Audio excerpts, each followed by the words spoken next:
আজ আমরা কার্ডবোর্ডের একটা বক্স থেকে সুন্দর একটা বাঘ বানানো শিখব।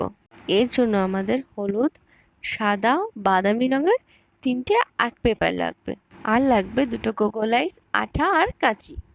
এরপর আমরা কার্ডবোর্ডের ওপর টাইগারের বডি পার্টসগুলো সুন্দর করে এঁকে নেব। তারপরে বিভিন্ন অংশ আস্তে আস্তে সুন্দর করে ধরে ধরে কেটে ফেলবো, যাতে না বেঁকে যায়। দেখো আমাদের সবগুলো কাটা হয়ে গেল। এরপর আমরা বাদামি রঙের পেপারটাকে প্রত্যেকটা অংশের মাপে কেটে আঠা দিয়ে লাগিয়ে নেব। একইভাবে হলুদটাও কেটে ফেলবো। এরপর পেন্সিলের সাহায্যে বাঘের গায়ে দাগগুলো এঁকে ফেলবো।